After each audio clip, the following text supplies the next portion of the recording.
Good morning. I am Hannah Elka-Myers, Director of Policing and Public Safety for the Manhattan Institute.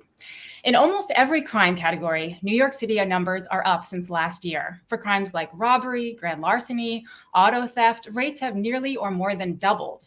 And they are all far above the relative order and lawfulness that we had come to expect from a decade of calm.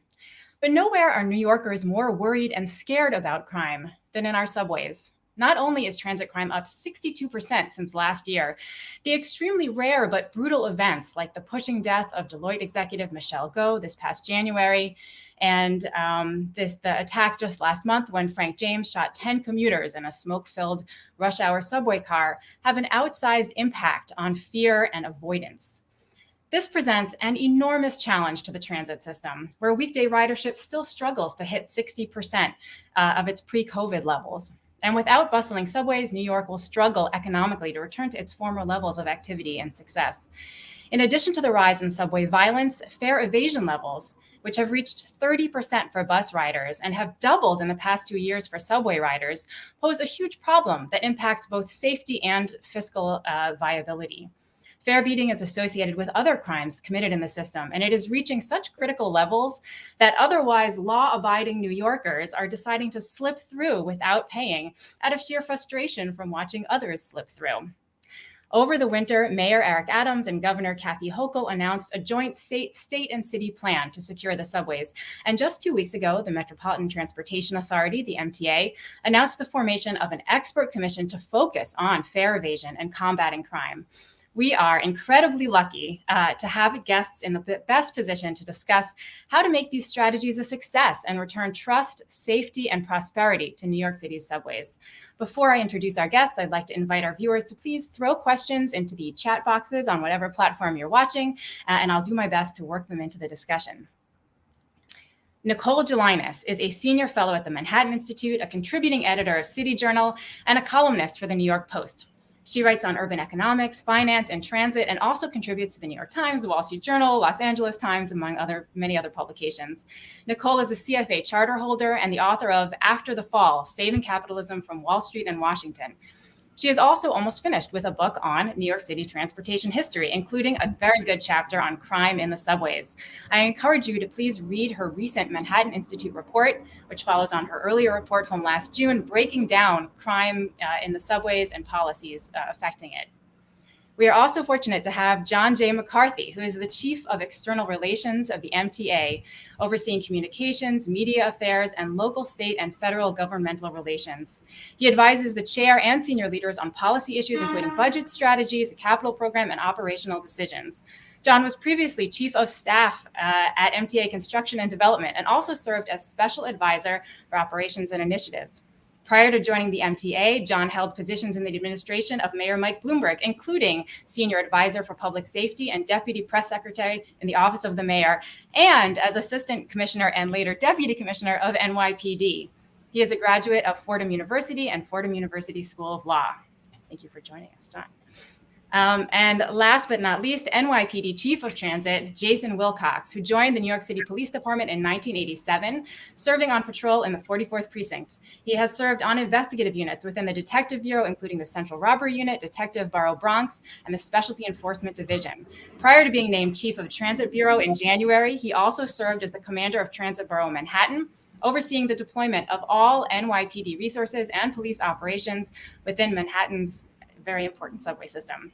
Chief Wilcox holds a BA in journalism from NYU and is a graduate of the Police Management Institute at Columbia University. I'm so grateful that you could all join us, especially after our postponement. Nicole, I'd like to start with you. If you could just start off the conversation with a brief overview of the trajectory of crime in New York City subways over the past several decades, and which policies have had the most impact on that crime. Sure. Thank you, Hannah. Good morning, John. Good morning, Chief Wilcox. As Hannah mentioned, New Yorkers over the past 2 years and 2 months have experienced a disorienting increase in both crime and other antisocial behaviors. The murder rate citywide is up more than 50%. The traffic crash death rate is up by a quarter. But nowhere then in the subway system have New Yorkers seen the level of risk rise from virtually non-existent and taking the subway at any hour of day, any day of the week, to something that has a real measurable level of risk and uncertainty today. So from the mid-1990s until 2019, the subways were as close as a public New York City mass transit system is going to get to being perfectly safe. With close to 2 billion riders a year, there was an average of 1 to 2 murders on the subway every year. Of course, any murder is tragic, but it would be very, very difficult to get the number of murders down to zero. That was a big change from the 1970s through 1990. In 1990, there were 26 murders on the subway system. That was not an unusual year. Throughout the 1970s and 1980s, there were generally a double-digit number of murders on the subway system every year. And at the time, few people thought it would ever get lower than that. This was just the cost of doing business, that you had to run this risk on the subway system. What happened starting in the early 1990s? Chief Bill Bratton, George Kelling, instituted a policy based on Kelling's broken windows philosophy that stopping small crimes in the subway system, stopping people beating the fare, stopping people breaking other rules like lying across subway streets, stopping those types of violations and low-level misdemeanor crimes would prevent larger crimes. 1 out of every 6 people caught in a low-level subway crime had a warrant out for arrest, and 1 out of every 21 people was carrying a weapon. So secure the subway system through preventing small crimes or apprehending people committing small crimes, and you prevent larger crimes. And this worked. Again, by the mid-1990s, down to 1 or 2 murders a year. The policy continued well until a few years before COVID started, when the DAs in 2 boroughs said they would stop prosecuting fare beating, a signal for the police department to pull back on low-level infractions. End of 2019, already a worrisome uptick in violent crime that fall. COVID hits, subway ridership falls to less than 7% of normal, and violent crime soars in the spring of 2020. In 2020, we had 7 murders on the subway system. In 2021, we had 7 murders. And this year so far, in 2022, we've had 3 murders on the subway system. So effectively 17 murders over less than 2.5 years, where in normal post-1990s times, we would have had 3, at the most 4 murders during that time period. Other types of violent crimes are up as well, not just in per capita numbers, but even in raw numbers in the case of assaults as well as murders. So when ridership plummeted, crime went up. As ridership has gradually come back to 60% of normal, crime has not gone down in tandem with the higher levels of ridership. So this cycle is not going to break itself. In other words, we can't just sort of sit back and say, we'll just wait for 100% of ridership to come back and then crime will go down. That is not likely to happen. And I'll turn it over to Hannah to learn more from the chief and from John. Thank you, Nicole. That is great stage setting. And 26 murders on the subway in 1 year in 1990 is just so horrifying, but helpful for perspective. Chief Wilcox, I'd like to turn to you. You're taking the helm of NYPD Transit, sort of handicapped by surging crime and mixed public support and the unfavorable prosecutorial policies, some of which Nicole mentioned. What is your vision for navigating through these challenges? How has that evolved since January? Already, it's been a very eventful couple months. And what will you do differently than in the recent past? So I just want to start, just putting some things in context about, the short time that I've been here. Obviously, you already mentioned this thing that we're doing right now was postponed because it was supposed to be April 12th, which obviously was the morning of the attack at Frank James in Brooklyn on the N and the R lines. So January 15th, obviously, the horrible, tragic murder of Michelle Go at Times Square.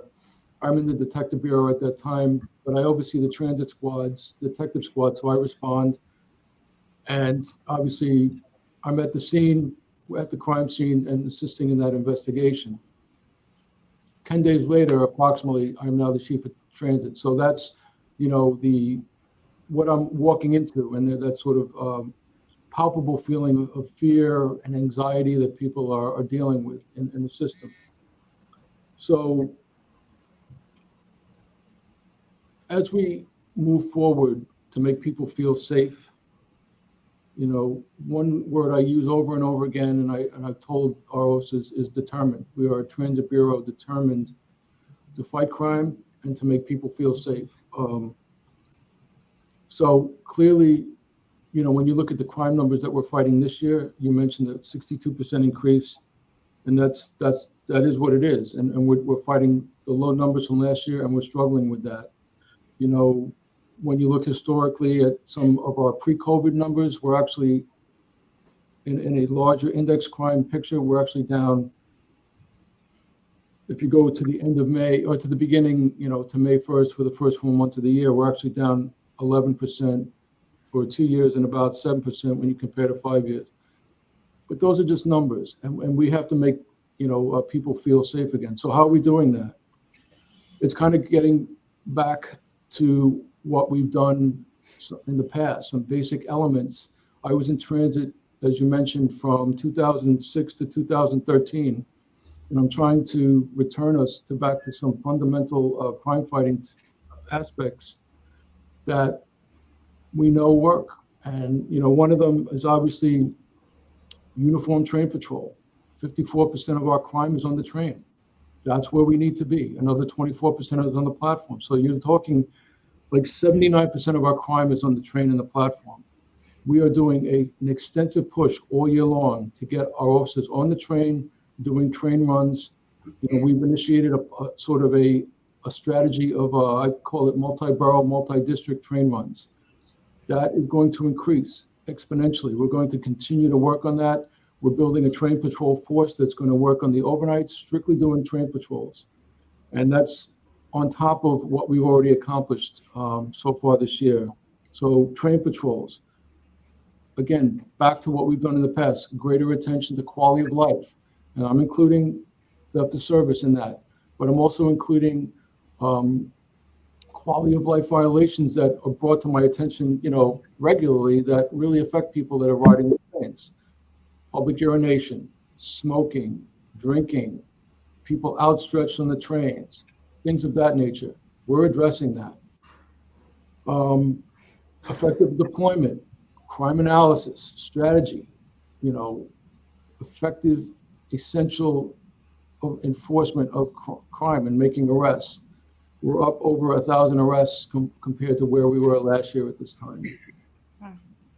And then another critical aspect of the subway safety plan that the mayor announced, and I was there that morning on Fulton Street when we announced the plan, is homelessness in the system, and connecting in a collaborative way, a very, very, very coordinated effort every day, 7 days a week, on the overnights and the evenings, working with our partners at DHS, Health and Mental Hygiene, the MTA, BRC, Bar Residents, to get people service and to get people shelter. We're doing this every day in a coordinated manner. And the key aspects of that is service and shelter. We're working very hard every night to get those that are unhoused, get them a place of shelter and help them feel secure. So in a way, again, there's certain fundamentals of Transit Patrol, and it's not similar to Street Patrol where you're in a car and you're moving around. We're in the system. We're with the ridership. We're on the trains. We're on the platforms. It's very, sort of old school policing. And again, we need to be where the crime is. We need to be where the people can see us. We need to be where the people know we're there, and our very presence makes people feel safer. And that is what I'm trying to emphasize. Thank you so much, Chief. Can I ask you a quick follow-up, actually, before I turn to John? I've heard from above ground commanders that they feel a sea shift in how the public responds to their officers being more involved in quality of life crimes, actually stepping in more actively, more proactively to when people are smoking where they shouldn't be, lying on the street, whatever, what have you. Do you feel that same kind of mood shift in the public underground when officers take a more active approach when they see someone doing one of these quality of life crimes? So just when you look at quality of life, literally, we're up like 92% in quality of life violations, summonses compared to last year. So it's the message I've been saying from day one. We need to get back and restore a sense of safety and order. And the key element of that is addressing the rules and regulation, the rules of conduct in transit. And we're very committed to that. And I think when people see us taking enforcement, whether it's theft of service or whether it's smoking, whatever it is, the ridership knows that we're taking care of business. And I know you mentioned there was a sense just with theft of service, it accounts for about 79% of our summonses for, in our enforcement. Wow. We're looking to stop that sort of feeling where, nobody cares. So they're all going through the gate, then why should I pay? We're turning that around. 27,000 summonses we've issued for theft of service. And for those that, maybe feel over the last few years, nobody was watching or maybe have a sense of entitlement or empowerment to jump over the turnstiles, my message to them in 2022 is please don't go there. Right. Well, I'd like to talk more about fare evasion and especially the MTA's plan. But first, a broader question for you, John. You worked for the MTA in a press role almost 2 decades ago. What is different about the challenges to transit security right now? And if you could change one security policy that is outside of your control, but would make your job easier in ensuring safety, what would it be? I worked at the MTA as a lawyer and then in the press world, probably in 2003, 2004. And it was, what was very different was at the time, the system was growing. It was, after the introduction of MetroCard and, this is, we're old enough to go back to talking about when you had the 2 fare zones, those were eliminated. So transit was, just growing, incredibly attractive. And part of that attraction was its safety. And there was no question about it that the system was getting safer year after year after year. And I think what was very different also in that, you still had a very fresh memory of 9/11. And there was this, I think, spirit in the city of, there are consequences to inaction. There are consequences to, crime. There are consequences that have to any situation. And there's a general awareness and even the campaign of if you see something, say something. So I think the feeling at transit at that time was that the system was for people who are riding it. The system was intended to be safe, and the safer you are, the more attractive it is. So that's our goal. And so today, there's so many things that you could change. There's so many things you can, in hindsight, say we could have done something differently. Look, I think what's most important, and it's something that's really hard to change, is without everyone getting on board, is a clear message to the public and to our riders and people who do not follow the rules, is that there are some consequences and that to their actions. And I think we are moving in that direction, which we're obviously at transit very grateful for. And I think the mayor, the chief spoke of the press conference at Fulton Street with the governor and MTA, Jana Lieber, and the police commissioner and others. And what was important there was very simple in many ways. It's to say there are rules and they're going to be enforced. And now there is that goes on. There's beyond that enforcement, and if prosecution is necessary, that is the next step. But I think we're moving in the right direction. These things take a while. It's not some magic, snap your fingers and we're going to have a change in the environment. I think the message is very important, and I think Chief Wilcox, would acknowledge this, that officers they hearing it from leadership in City Hall, in Albany, at the MTA, and their own bosses is very important. They need to know that we have their back, and we understand that they have a job to do, and when they enforce rules, that was intended to be the case, and we will support them in that. So that's, I think, the key thing that needs to sort of, if I could change something, it would be this spirit to understand that we will support our officers, that these rules will be enforced, and that there are some consequences. And we'll get into it a little bit more. I know you want to talk about the fare evasion, but I think we can do it in a way that that all New Yorkers can sort of get behind the police and the transit system and our elected leaders, and make for a better transit system, one that was similar to a system we saw in the early 2000s that was growing, and was the best way for people to get around town and do so safely. And Nicole, you've written about this at all hours.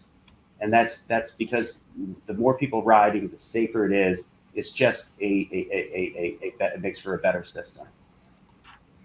Thank you. Yeah, and it's impressive to, it's so much easier for disorder to grow and then to bring order back. And it's impressive the level of collaboration between the different agencies and the messaging coming from the top to support everyone in that push. But I would love to now turn over right to fare evasion, and I'd love to hear about the MTA's new expert commission that they're setting up to really take on this issue, which has fingers into all the other problems in the subway system.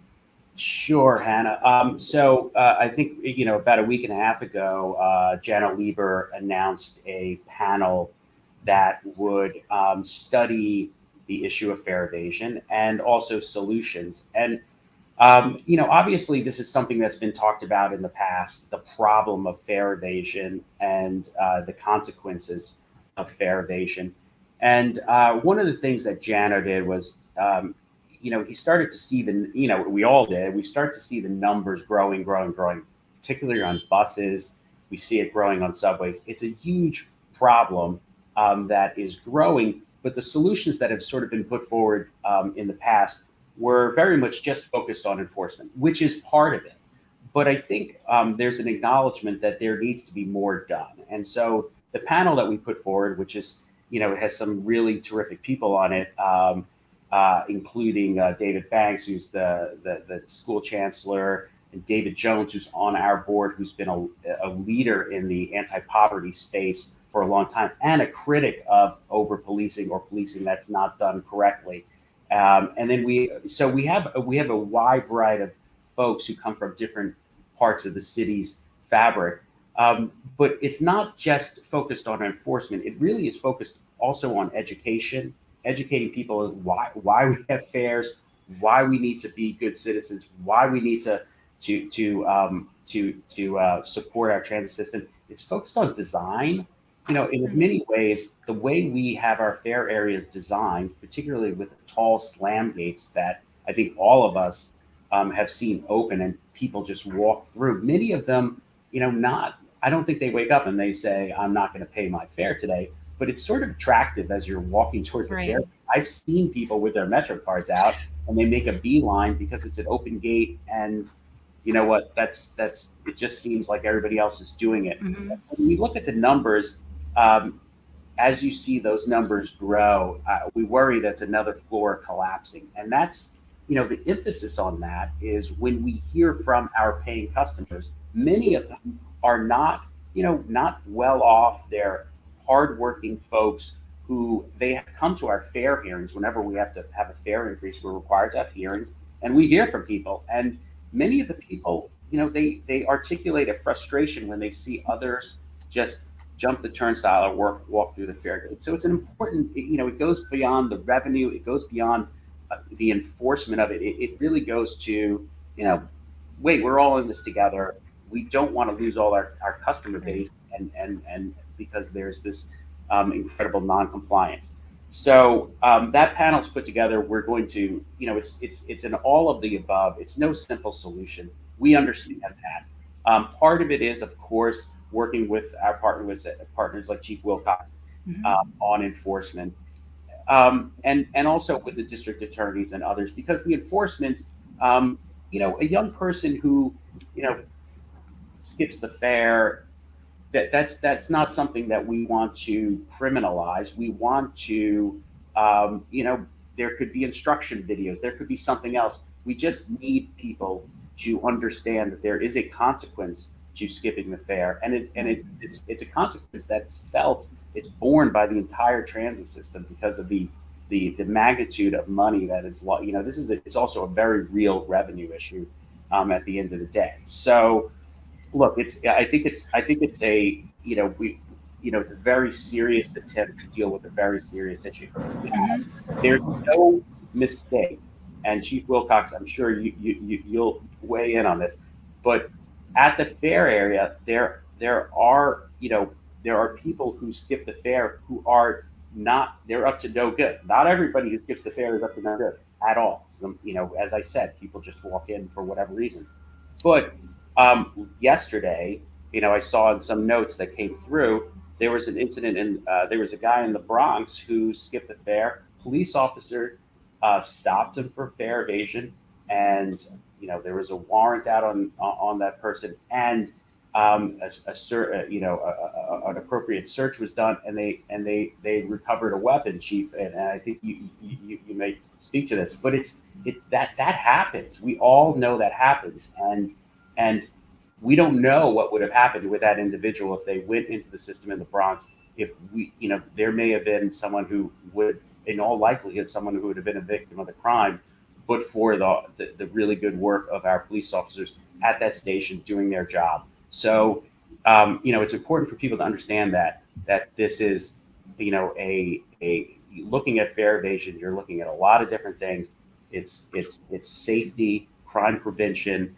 It's keeping the system up and running, and it's also being a good New Yorker and getting that across on the education front. So, look, I think this is important, and we're going to tackle it in a responsible way. That's the top of the line, and I think the panel members are supportive of this because we're being serious and responsible, and taking an all of the above approach to this. Yeah, it's interesting how much of it is really about trust, like so much else that's sort of turning around after the last 2 years of tension between people and police and the narratives, that at the end of the day, this trust between everyone and the system is really the critical bottom layer. I'd love if, Nicole, would you weigh in for a moment about the connection between fare evasion and crime in the subway? And then someone from the audience also specifically asked for Chief Wilcox to talk about that connection. But Nicole, will you start, and then we'll turn it over? Yeah, I'm happy to expand on what both John and the Chief have said, and I'll give you some flip side examples of the good examples that John just gave. The very first murder in the subway system this year, when a good Samaritan trying to come to someone's rescue when he was being harassed by allegedly 3 teenage harassers on the subway platform at Fordham Road in the Bronx, fell to the tracks, was hit by a train, and died. The 3 people who allegedly attacked him came in through the exit gate. And so it's not only looking at it from the victim's perspective, that if the police had intercepted these 3 people coming through the exit gate, they would have saved this person's life, but also from the alleged perpetrator's perspective. You have 3 people under the age of 19 now are being charged with murder and a slew of other crimes. If they had been stopped going through the exit gate, maybe you would have had a video of why are the police stopping these kids coming through the exit gate, but the police would have saved them from, you're looking at now a lifetime violent criminal record and all of the problems that go along with that. Similarly, the 3rd murder in the subway system this year, just a couple of weeks ago, happened on outside the Fairgate area, but one of the individuals involved had a history of fare swiping. We've had several people seriously injured and killed over the decades in disputes over fare swiping, where someone disables the MetroCard machines for the purpose of selling fares illegally. So someone comes in, they want to go into the subway, person is blocking the way and says, you got to pay me $2 to go into the subway. A lot of people object to that. People fight over the territory. So we had a third murder, again, that may have been a result of that. But over the years, again, as John said, not everybody or not even most people who are beating the fare are going on to commit bigger crimes. But it's fair to say that almost everybody who commits bigger crimes in the subway doesn't pay their fare beforehand. I mean, this is an indicator of larger antisocial behavior. And Chief, do you want to add something to that about that connection? So I'm going to follow up quickly on what John said. So yes, yesterday we had 2 fare evasion incidents, or 2 quality of life incidents. One was in Fordham Road where the person was stopped and had a very, very realistic imitation pistol on him. But then in Sterling Street in Brooklyn, a male jumps over the turnstile, stopped by the officers. He has a real firearm on. So yes, the connection is there. The murder that happened, Parsons Archer 425, I was there. The investigation is still active. We know who is responsible. It wasn't over swiping, but the person that was killed actually did have a history of that. It was more of a dispute over a woman, but again, little things certainly can lead to big things. Nobody's disputing that, and we've stopped multiple people for quality of life offenses this year, and those have had I cards that are wanted for crimes. They're open warrants. They've had cutting instruments on them, which is something we're still very much struggling with, felony assault with cutting instruments. So these are the things that lead to other things. I agree with you. So fare evasion is very much focused, is a focus of what we're trying to really put out there, to sort of slow it down, right, and get to a sense of order again.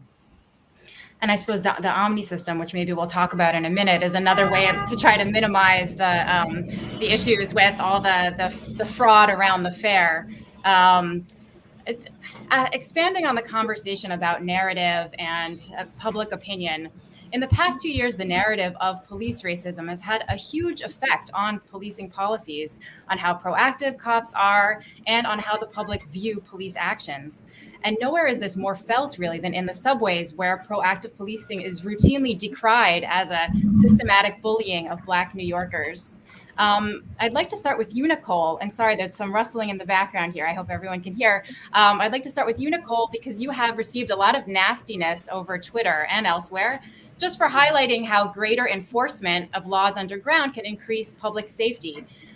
Why so much vitriol around this issue, and who are the loudest voices crying racism? Yeah, there's no question that we want an enforcement system that is fair, and introducing an element of randomness into that might make it fairer. For example, if you look again back to the early 1990s when Bratton was first making his push to make people understand again that they had to pay the fare. Because if you went back to the 1980s, a lot of people who were not involved in other criminal activity, they started beating the fare and got into a habit of this because the turnstiles were broken. There was no way to pay the fare at many stations, even if you wanted to. So this went along with capital investment into the infrastructure of the subway system. People didn't want to wait to buy tokens. There was nothing like an Omni system where you just tap your credit card or MetroCard. You would have to wait and maybe miss a couple of trains to buy a token. So once those things were addressed, then Bratton had to go out there and say, okay, there's going to be a consequence now if you beat the fare. And he made a point of doing these things at stations where there was a diverse population of people using the subway. So Times Square, Grand Central, Penn Station, you had white collar workers, you had bankers, you had insurance executives, corporate executives, you had working class blue collar service sector workers, and everybody who beat the fare was caught and was held on a bus for a period of time, an hour or so, while they faxed the information to see, does this person have a warrant? But there was a specific point made that it doesn't matter if you're a Wall Street banker, it doesn't matter if you are a hotel housekeeper. If you beat the fare, you will face the same consequence. So I think going back to more of that, where I guess the good news about the higher fare evasion that we see is that there are a lot of different people to catch, rather than some of the stings that were done in past years. David Jones has said, if you do a sting just at Van Siclen, you are only going to catch Black New Yorkers in that sting. So that may not be the fairest way of going about it. But certainly, as to who is upset about both real and perceived problems in enforcement in the subway system, we know poll after poll after poll, just the most recent one done last week, 86% of people from all backgrounds want to see more police in the subway system, whether it's white collar workers who haven't returned to work yet, or people who have been taking the subway all along throughout March and April of 2020 and experienced this fear themselves. There is no large contingent of people that says, hey, we don't want any enforcement in the subway system. Of course, people have real concerns over how is this being done? Is there excess force? Is there unfair targeting? But it is just not a serious answer for people to say, we're just not going to do enforcement in the subway system. And this is just a Twitter echo chamber. We know that Twitter leans left wing and also leans white male. And so these are the people who are sort of living in their own bubble of a sort and saying, we don't want any enforcement in the subway system. That is not what the subway system's full-time trans COVID customers have been saying. I like that everyone's fair beating now, silver lining aspect of that. John, where do wider narratives about police racism and justness of enforcement and the transit system come into your work and decision making? And I know this is a part of your thinking in this commission, if you want to speak sort of directly to how you're going to combat that. Yeah, and I mean, first, we're not enthusiastic about the widespread. But it's absolutely the case, and I'll jump into the question in a second. I was just downstairs. I'm out at the Jamaica today, and I went downstairs, and it's the station where it meets JFK and AirTrain, and just the number of people. I'm just observing, and it's very hard. It's once a gate opens, it's just so easy for you. So it really, truly is. Not only is it all walks of life in New York City, but it's people visiting too. They're just so it's across the board. But as to your question, Hannah, there's no question. This is what we're doing with the panel. What we're doing really with everything is, it's really the heart and soul of our system. Transit is about equity and it's fairness. It's just like an incredible network that brings people together in a system from all neighborhoods, all walks of life. So I think we want that, and it's equal. We want that in everything we do, to mirror really our system, which is sort of based on that, and it works. So we have every confidence that the police department will enforce the rules fairly. I think we don't want to go in a direction that would be criticized. And I think, I believe officers can. They're trained to do things appropriately. And so we certainly won't tolerate. I know Chief Wilcox and the police brass won't tolerate. They've been very clear and will always be clear. But it really does go to so much we do. I travel the system all the time, and our workforce mirrors the population of New York City. Our ridership does.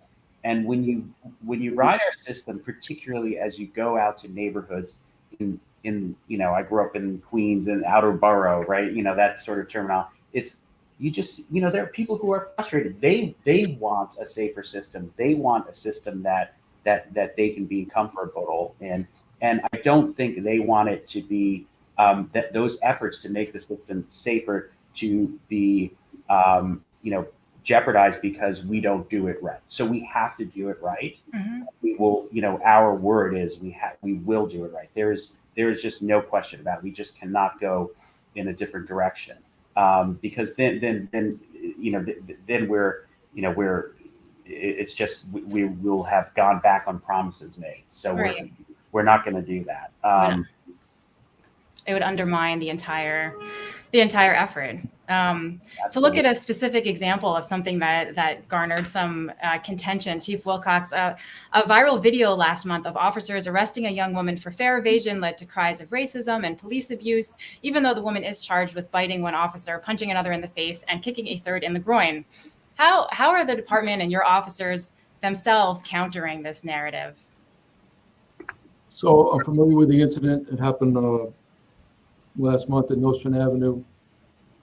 Started as fare evasion, walking, right through the gate, stopped, and it escalated to where a young woman, assaults some of our officers. She had assaulted police officers less than a year ago in the Port Authority, in, sort of a similar scenario. So just to reiterate what people have been discussing about fairness, that is absolutely an essential element to enforcement. It has to be essential and it has to be fair. And, it's something that we monitor, that we're making sure, and I look at it, and all my executives and all my district commanders look at it, that we're not profiling, we're not targeting one specific community or any group. It has to be done fairly. And that is absolutely essential to what we're trying to accomplish. So, when you look at fare evasion, one of the areas I look at is the east side of Manhattan, District 4, which has probably, when you look at the numbers of fare evasion summonses, probably has the most fare evasion summonses issued in that area. And you're talking about a very diverse area, from the Lower East Side, you're talking Delancey Street, to Union Square, to Grand Central, so Midtown, and to Upper East Side, long range, but incredibly diverse. And that's, Right. Where that area is where we're getting pretty much a lot of theft of service. It's touching on a lot of different areas, a lot of different groups. We're not targeting any particular group, and we're certainly not targeting any particular community. No way. Thank you. I want to ask about mental illness as it affects subway safety. But first, a question from the audience who says, I think there's broad public support for enforcement of issues that Chief Wilcox mentioned, but the same, says this audience member, can't be said of enforcement against vendors. What is the status of switching vendor enforcement to Department of Consumer and Workplace Protection? And what is the panel's opinion on subway vendors and how to deal with that issue? Chief, why don't you go first, please? So when it comes to vendors, I have a formula. It's objective corrective. We give, obviously it's against transit rules and regulations to solicit or sell items in the subway system, but we try to be fair and we try to be corrective. We always issue warnings, and we always, try to provide an avenue where, they can correct the situation without enforcement. I looked at the summonses that we've issued so far this year for vending or soliciting for sale. Mm-hmm. It accounts for less than 0.5% of our summonses. 0.4% of our summonses are for that type of action. And the majority of them are in Manhattan, not in Brooklyn. So where I know we've had some issues. So we have this conversation. It is, I've heard the word, summons blitz. It isn't. It's about corrective action, and we try to do it in a fair way, and we always give a warning. And we're not looking to be punitive to those that are out there trying to sell and vend. How often do people heed that first warning in your experience? I'm curious. Quite often. But the problem is they'll heed the warning, and they'll return, and then becomes sort of a persistent vending problem. And a lot of the vendor issues are brought to our attention through, the MTA, either the booth clerk or a station agent, or whoever's walking around, and we'll get it through the 6-wire. Somebody's selling items, and then our officers will respond, and we try to, provide them the avenue to leave without summons. Right. But our NCOs, who are sort of tasked with being like the neighborhood coordinators, they're encountering these people again and again, and it becomes a persistent issue. And that's where sometimes you have to write the summons or take the enforcement. But again, it's less than half of 1% of the type of summonses that we're issuing. Do the NCOs see them above ground? I'm just curious if they leave the system. Do they go above ground? That's probably where they head. Yeah, they're going to leave the system. They're going to go, the majority of the vendors we're seeing are in Manhattan. Like, I think 80%, maybe more of our summonses that we're seeing for vending. Again, it's a small number, but are in Manhattan. So that's kind of where it's happening. Yeah, and I think probably counter to the perception of most people. So that's really, really helpful to know. Nicole, do you have anything you'd like to add about vendors in the subway? Yeah, I'll defer to John on what kind of, if any, changes to the rules in vending that the MTA is making to say, for example, okay, here's a high traffic corridor where we could institute some kind of legal vending, just as the MTA did at Turnstile underneath Columbus Circle.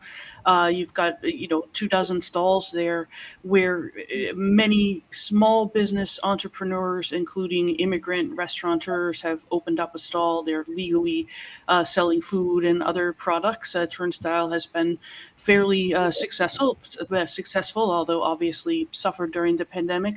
But you can't have uncontrolled, unregulated vending in the subway system, just as you can't have it elsewhere in the city. And as for moving it to city civilian enforcement, with the caveat that anything that happens in the MTA is subject to the MTA rules, in general, vending enforcement on the streets could certainly be done by civilian agencies, except for that they don't do it. I mean, they already have substantial jurisdiction over, for example, is someone using a vending license that belongs to somebody else. They're not supposed to be doing that. People making $20,000 a year and renting out their vending license to somebody else, that license should be revoked and go to somebody who is using it to sell food.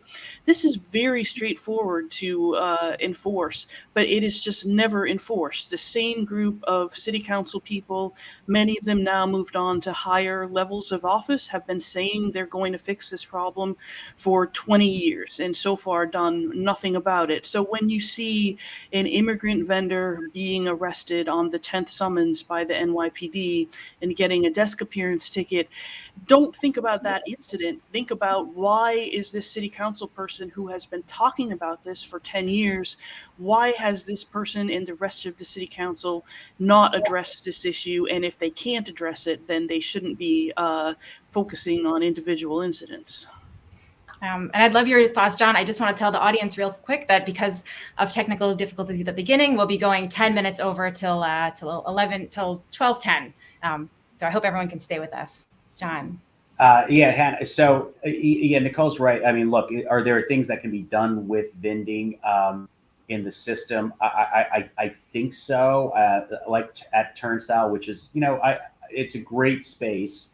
It's off the, it's away from the fare area. It's away from trafficked area, and it's attractive. We of course have other vendors in the system who pay rent, and that exists today, and certainly others, other things can be looked at. Look, the enforcement of our rules, like some are going to be popular, some are unpopular with different people. It depends on the perspective of the people. I'm very sympathetic to someone trying to make a living and sell goods. I'm also sympathetic to the station manager and the police department enforcing those rules, particularly with warnings. And Nicole, I know we've talked about, we don't capture the warnings and how many warnings are made, and it's very sometimes unfair to the police department when they're criticized for enforcing a rule after 20 warnings. So it's this is something that goes into other areas of enforcement that are very important, and I bring them up because some of our rules, for example, smoking. People smoking in the system, you see more of it. And we've talked, Chief Wilcox and the MTA have talked about this, and it's the what our customers say is that it's not the smoke, it's annoying certainly, but there's this sense that if a person is willing to light up in a subway car, what else are they going to do? What else are they capable of? And your imagination starts to go. And look, like I said, I get on the subway car. If I see something, I start thinking, I don't know, this person could be capable of anything. I don't know, but they already are ignoring a rule, and so the enforcement of those rules are important. And it's so we're going to support the police officers if they're going to ask someone to stop smoking, if they're going to correct the condition, if the person has to be removed from the system. That's something we're going to support. Thank you. Again, just again, that plays right into what I've said from the beginning about getting back to the fundamentals, and that's greater attention to quality of life. And my first week here, I've talked to some people from the MTA about what are they seeing, what are they experiencing, and smoking comes up because it greatly affects everybody on the platform, on the car. So we've given 2,000 summonses at least for smoking this year, which is an increase over last year. That's greater attention to quality of life, and that is not going to change. We're not turning back on that. That's wonderful. That's certainly a noticeable thing that's changed from the past. And along similar lines about people's sense of fear of what people are capable of that they see in the system. When I think of subway crime in the 1980s, I think of people, sucking tokens out of the slots and spraying graffiti and cutting open the pockets of sleeping drunk people, steal their wallets. But today's subway crime, especially the headline grabbers, have added this chill of having a mental illness component frequently. So Nicole, if I could start with you, is this what appears to be a trend? Is that accurate?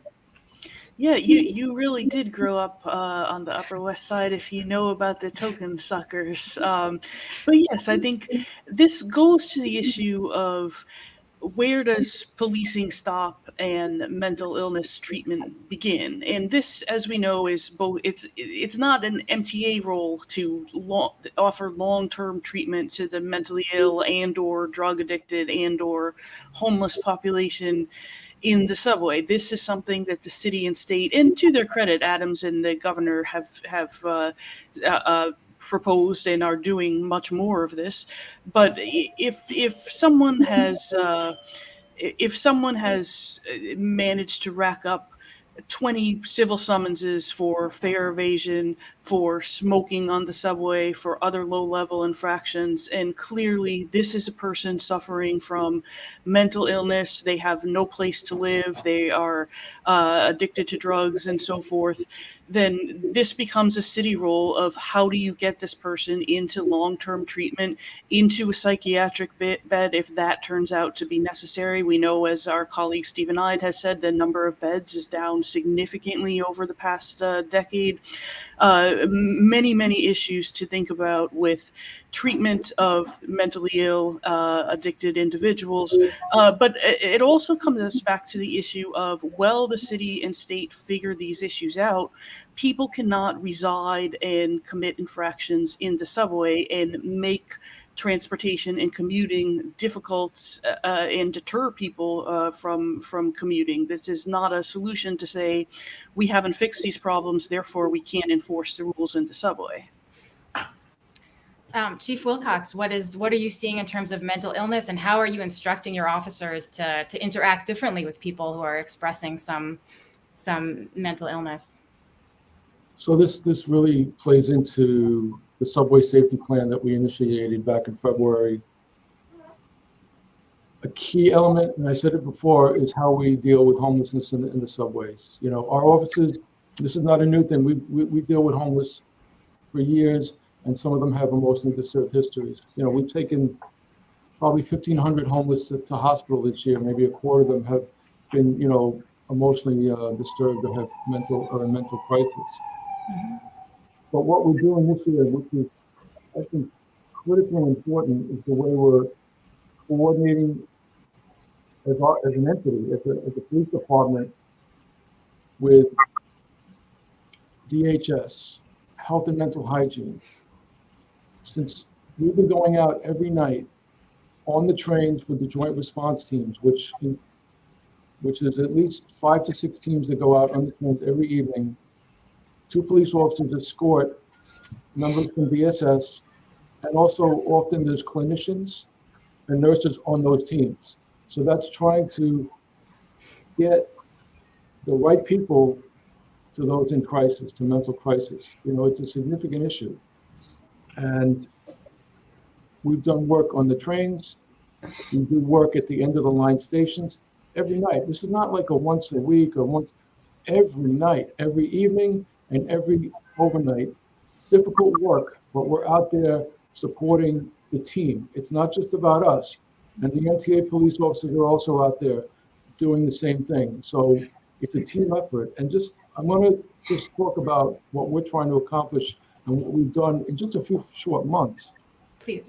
We're talking about I know encampments are a big issue in the street, but what we're trying to address in the subways, we have about, between joint response teams, end of the line, and our own subway safety task force, which was created, pulling in officers that have done homeless outreach work in the past. We've taken nearly 2,300 people to shelter and/or referral.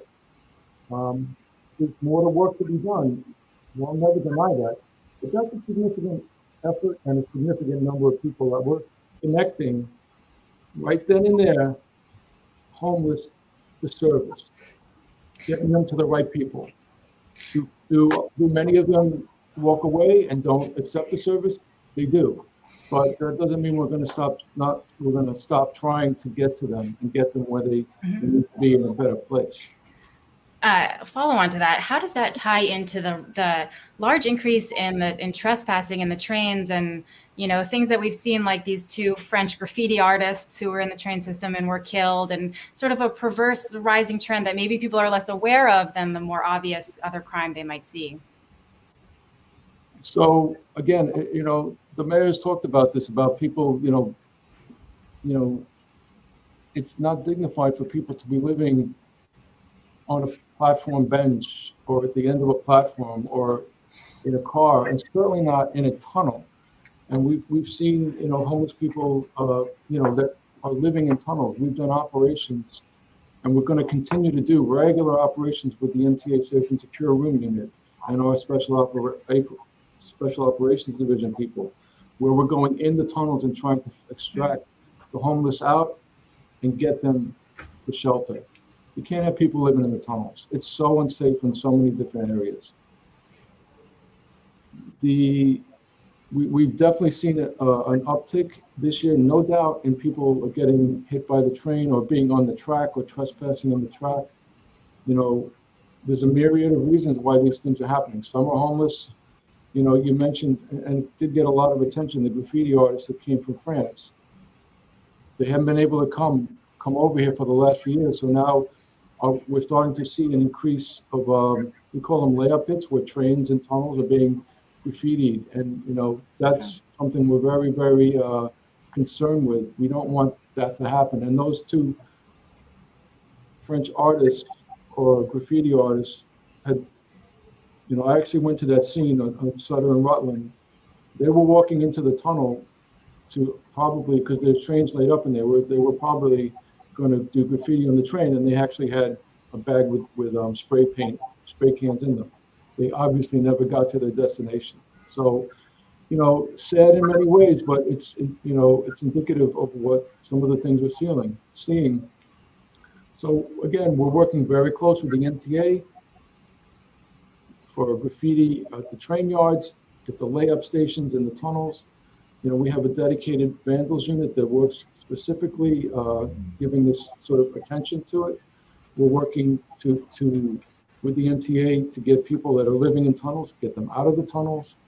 And then, certainly another aspect we've seen, just as the trains get more crowded, we've seen, an increase in suicides also, which is also very tragic. Yeah, Hannah, can I just jump in real quickly? Yes, please do. I see we're running out of time. Yeah, no, but on the track trespass, this is an incredibly serious issue, as the chief says. And even before the new year, we put together a task force on this before the horrific murder of Michelle Go, and we just looked into this. The numbers are growing. It's not, it obviously, as the chief said, doesn't end well. You cannot go down into the tracks and expect there to be a good result. This is, it's incredibly dangerous. And as people go down into the tracks, it's a danger to the police officers, fire department, and our workers who have to go down there and look for people. So, this is not something we can tolerate. We're working closely with this administration and the PD, and it's refreshing because they're bringing criminal trespass charges against people who go into the system, onto the track bed. Another thing, beyond their own safety and the safety of our workers, it completely ruins service. We have to shut down trains. We had a guy who went down into our system the same day that, as the mass shooting down in Brooklyn. He was in the system for, I think, 2 hours running around. And, we have to shut off third rail. We have to shut down the station. And we've had this a few times since. So this is a serious issue. It impacts all New Yorkers. And it really, it impacts people who are trying to get to work, who are trying to do the right thing. And so, this is, and what's really important is that when someone is, has